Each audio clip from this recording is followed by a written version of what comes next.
We won a game last night. We beat Dinwiddie and the rest of them dudes from the Wizards. But is that a sign of things going up? We're Pot Thorn, and we're going to talk about it. Pot Thorn. Pot Thorn. Pot Thorn. So the Nets win one, lose one. Is am I remember that right, Sam? Yeah, that's right. That one we lost stirred up a lot of emotions. But you got to see the one that we won.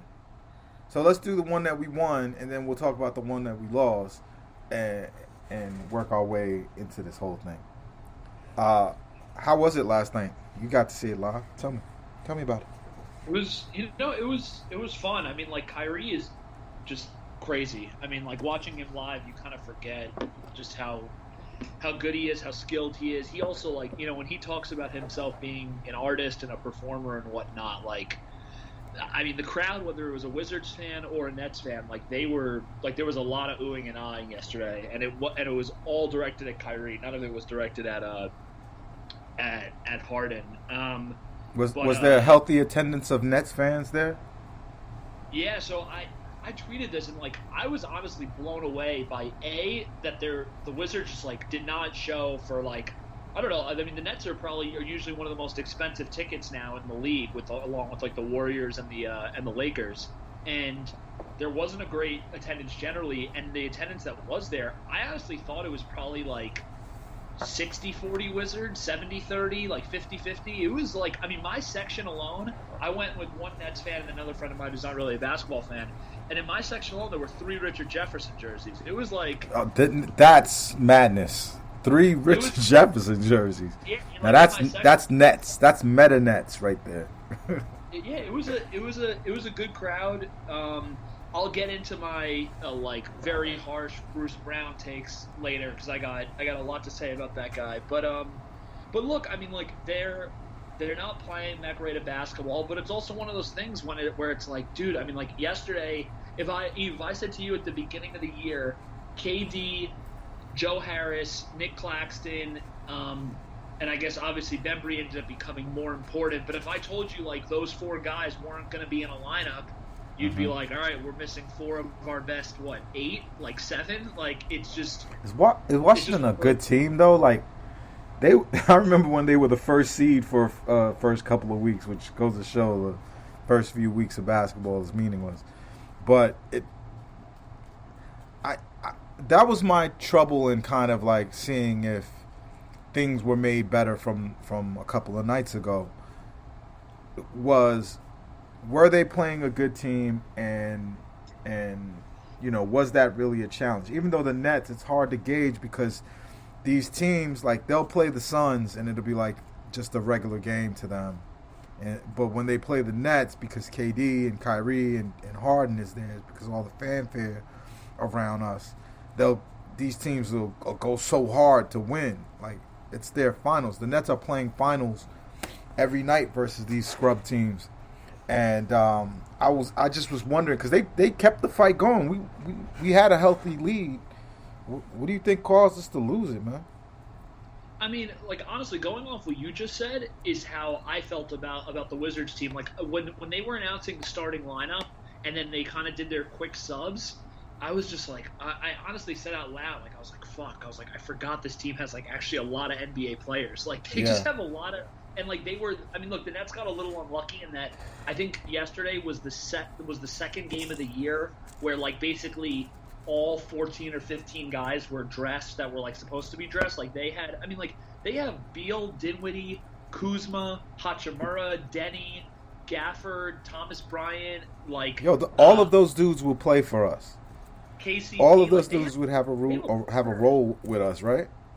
Yeah, they just have a lot, on every substitution, I was just I was we don't really get a break, which is the big issue when, even if we stack Harden and Kyrie, even their bench units were able to were able to do stuff. And like they also have guys who, try hard on defense. Like KCP is a pain. Kuzma was playing some defense last night. Like, Thomas Bryant like always kills the Nets, I feel like. Denny can play D. Like they just have Rui looked really smooth yesterday. Like they had a lot of dudes, and that's why I was nervous going into the game. Well, I kept on texting you guys that I thought they were going to lose because I just didn't think they had. I mean, the Nets. How many actual NBA players did the Nets play yesterday? Like not many.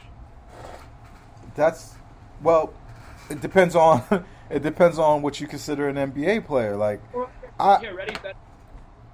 Better said, if we were doing a draft of everyone that was playing yesterday, like you would say Kyrie and Harden probably go 1-2. Maybe you have Beal ahead of Harden, depending on however you feel about Harden right now. But like after that, like you could have drafted a bunch of Wizards with Patty Mills mixed in, and like and like LaMarcus mixed in. But other than that, almost every player you're taking is a Wizard.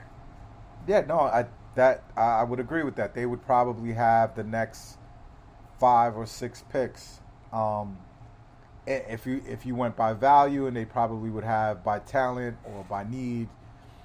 Even though you have to give LaMarcus credit, he was a beast last night. Like I think he's the one that won the game for us last night. Yep. Is it? I think everyone started the referendum on Nash too early, but a game like last night shows again. It's like it's not up to Nash. Like I'm not Nash's job, which I think he does to brilliantly, is to stay out of the way. You know what I mean? Like, yep. Sometimes you could be too clever, and you could be too like, I'm trying to be the tactician coach guy. And Nash isn't that. Nash doesn't play those games. He's very straightforward. And, I got to give it to him. Who would have ever thought you could start 2 rookies, especially 2 rookies that basically both are second-round picks, that you could start these 2 rookies and still win games, even with Kyrie and Harden? This is a bad. It's not that it's a. I don't because I love a lot of these players, Sam. Sometimes I think maybe I don't say it enough, or I don't say it correctly, because I don't want to say they suck. But for a team trying to win a championship, you might want Day'Ron to have 2 years under. You know what I mean? Like, you got to give Nash credit for making it work with what he has.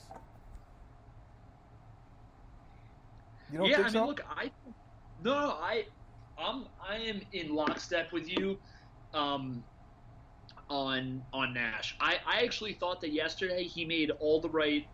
I thought he pushed all the right buttons.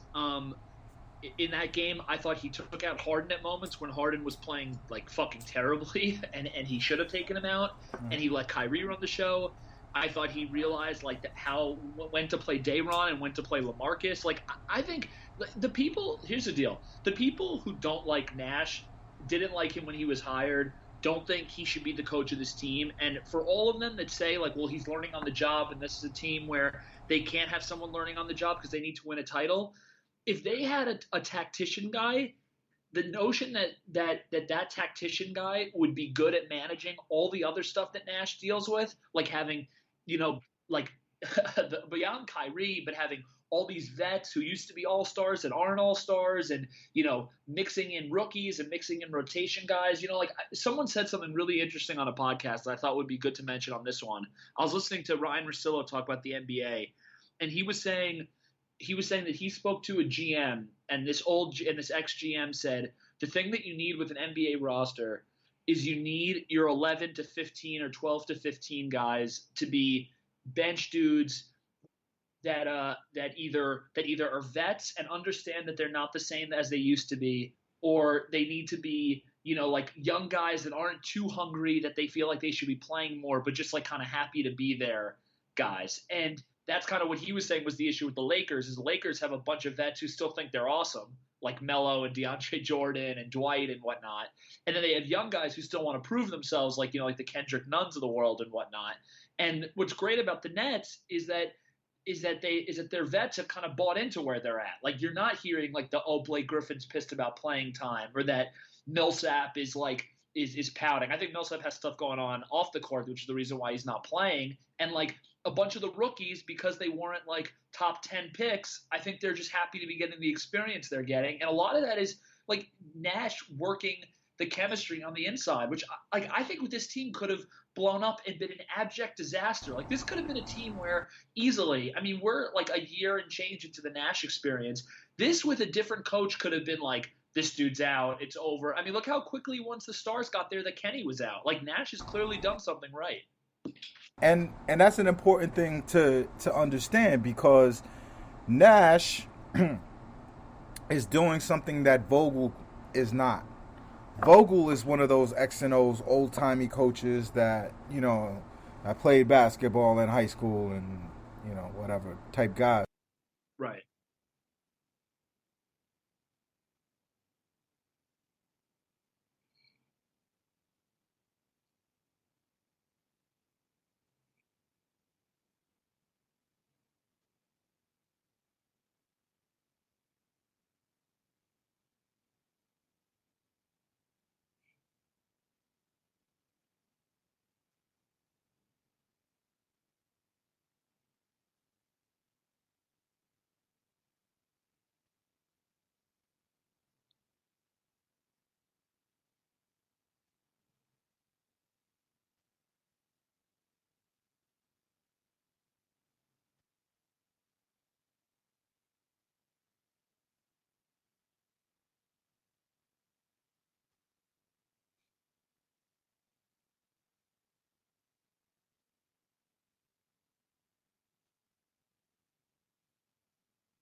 Yep.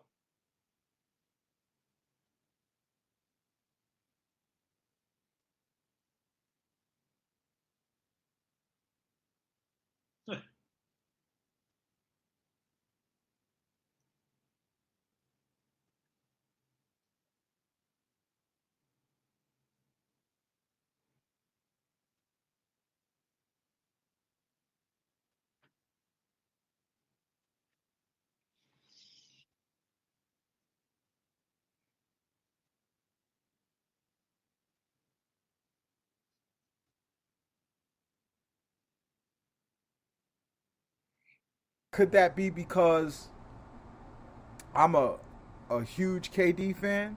But I truly believe that. I believe that they that Kevin Durant um,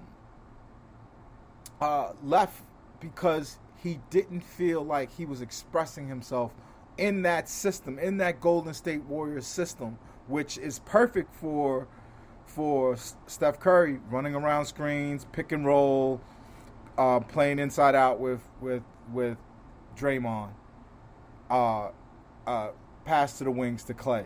I think he's perfect, and that system elevated him into being one of the top three players of this era. But I also still believe that Kevin Durant is not a system player. Kyrie Irving is not a system player. James Harden is not a system player. So sometimes their type of offense calls for a coach that will let them improvise, that will lead it like a jazz a trio versus leading it like a like a chamber music or some type of cello